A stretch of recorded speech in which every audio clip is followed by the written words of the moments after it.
الله تعالی در سوره هجر می گوید ولقد نعلم أنك يضيق صدرك بما يقولون و ای پیامبر براستی ما می دانیم که تو از آنچه آنان یعنی کافران می گویند آزرده خاطر و دلتنگ می گردی. الله غم و غصه های داخلی ما را می داند. درد و پریشانی های من را نوابسته از آن که ما در دل پنهان می کنیم یا آشکار می گوییم. اگر تو در این حالت هستی و دلتنگ شدی و در پریشانی ها غرق می شوی، چیست راه حل؟ چگونه آسوده باشیم و دل را آرام کنیم؟ بیایید سخنان الله را گوش کنیم که چی می فرماید. فسبح بحمد ربك وكن من الساجدين واعبد ربك حتى يأتيك اليقين. پس با پاکی یاد کن پروردگارت را هنگام فراگیری غم و اندوه و از زمره سجده کنندگان یعنی نمازگزاران باش و تا هنگامی که مرگت فرا می رسد پروردگارت را پرستش کن. امام نصفی می گوید ذکر و سجده همیشگی پریشانی را از تو دور می کند و قلبت را آرام می سازد. در حالتی که روحاً ناآرامی الله را فراموش نکن، چون که با یاد الله دلها آرام می گیرد. پروردگارت را حمد و ثنا خوان، بگو سبحان الله و بحمده.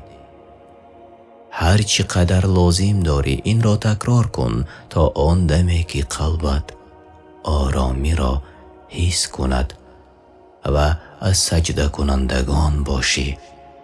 سجده و رکوع و نماز گذار در نزد پروردگارت.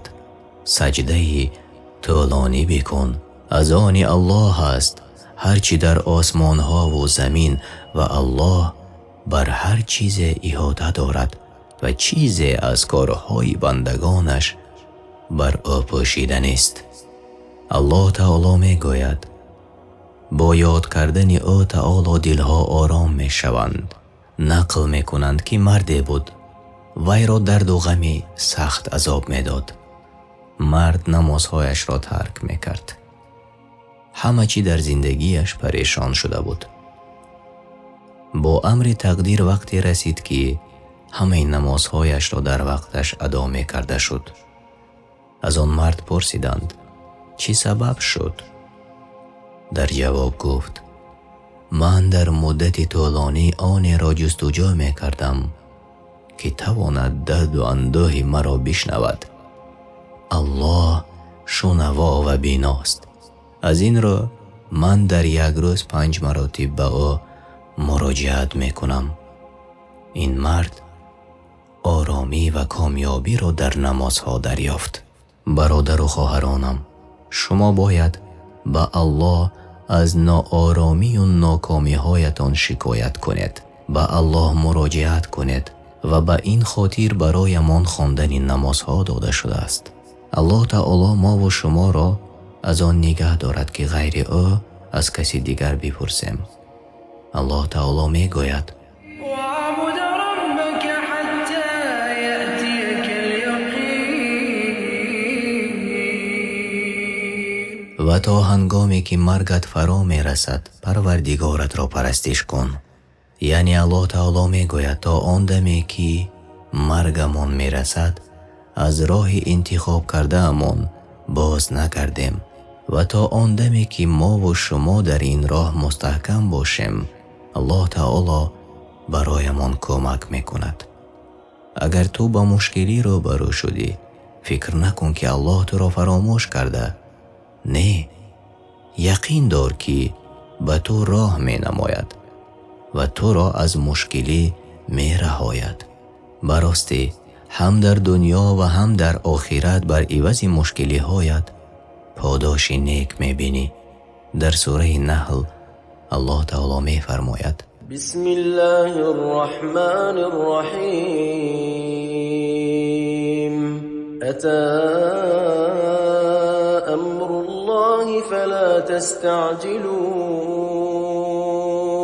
سبحانه وتعالى عما يشركون.